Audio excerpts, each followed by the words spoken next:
जब पहली बार उसको पकड़ा गया तो उसकी क्या बॉडी लैंग्वेज थी, क्या कुछ ये करना चाह रहा था, कुछ आपकी बात हुई होगी उस समय, सलमान खान के बारे में क्या कुछ उसके विचार थे उस समय? नहीं, सलमान खान के बारे में कोई विचार नहीं थे। He was just a small kid, 18 साल का बच्चा था। और इसने जब वो गाड़ियों को आग भी लगाई थी तो इसको अपनी कोई इंटेंशन नहीं थी। जो इसकी पार्टी लीडरशिप ने बोला वो इसने किया। He was initially 3-4 years he was just उनके इशारों पे ही ये काम करता रहा। लेकिन जब ये जेल जाता रहा आता रहा तो जेल में इसकी ट्रांसफॉर्मेशन बहुत तेज़ी से हुई और ये बाकी जो बड़े गैंगस्टर्स थे उनके लिंक में आ गया।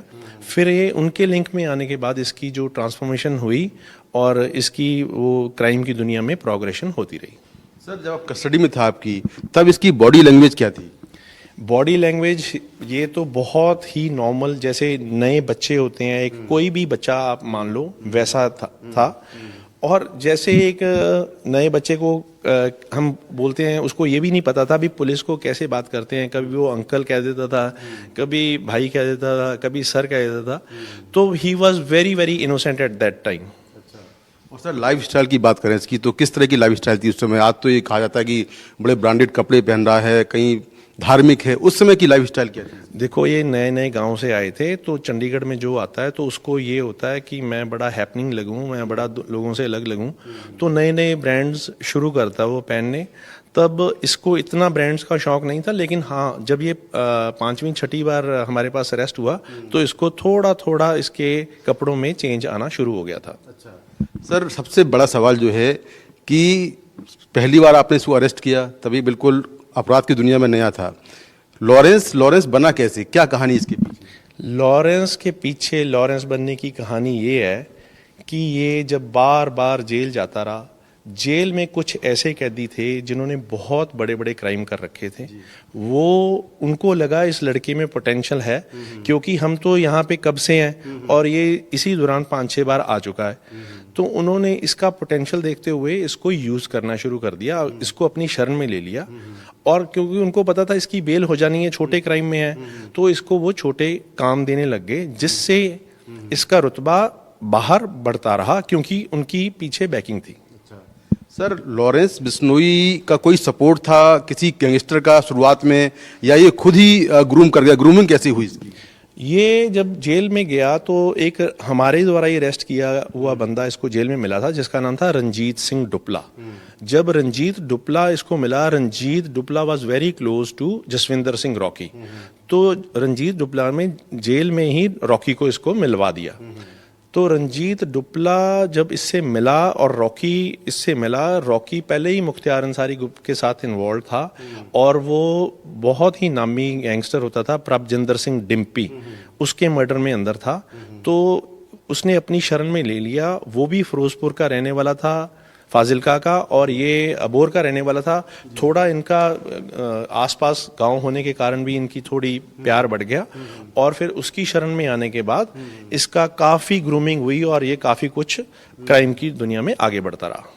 रॉकी फाजिलका जिसकी बात कर रहे हैं आप, जो गुरु है इसका, वो कौन है? उसके बारे में थोड़ा बताइए सर। रॉकी फाजिलका बहुत पुराना एक गैंगस्टर था जो चंडीगढ़ में ही पढ़ता था, GCM कॉलेज में। उसकी यहाँ पे एक डिम्पी नाम के गैंगस्टर से ही जब मुलाकात हुई थी, जैसे लॉरेंस रॉकी की शरण में आके बड़ा हुआ, वैसे ही रॉकी डिम्पी की शरण में आके बड़ा हुआ। फिर ये इन्होंने कुछ नंद किशोर रोंगटा टाइप और निर्मल कुमार जयपुरिया की किडनैपिंग्स की बड़ी इंडिया लेवल पे। तो इनकी किडनैपिंग्स करने के बाद ये अरेस्ट हुए, CBI केसेस चले और ये चंडीगढ़ की बुड़ैल जेल में रहा। तो ये इस चक्कर में रहा कि इसने अपने ही साथी को बाद में कुछ डिफरेंसेस होने के कारण डिम्पी को मार दिया था 2007 में, और ये तब से अंदर था।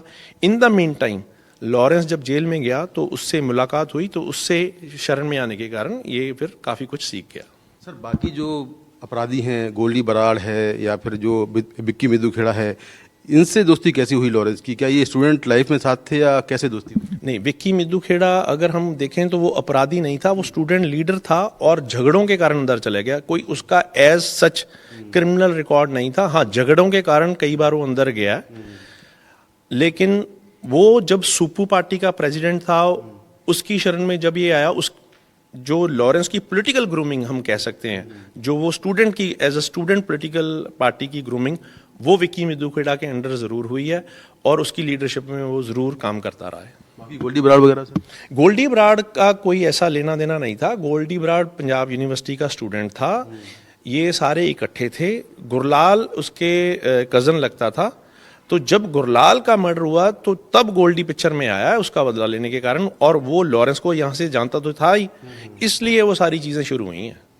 तो सर स्टूडेंट लाइफ में क्या लॉरेंस के अलावा कुछ और ऐसे नाम हैं जो कि स्टूडेंट लाइफ से या जो स्टूडेंट पॉलिटिक्स से गैंगस्टर बने? हाँ, बहुत नाम हैं जो स्टूडेंट पॉलिटिक्स से बाद में गैंगस्टर बने, जिनमें विकी गौंडर, सुखा कालवा, प्रेमा लाहौरिया, ये सारे स्टूडेंट लाइफ में जब स्टूडेंट थे, स्टूडेंट पॉलिटिक्स का शिकार होके गलत रास्ते एक बार चले गए और वो रास्ता इतना गंदा कि वापस ही नहीं आ पाए।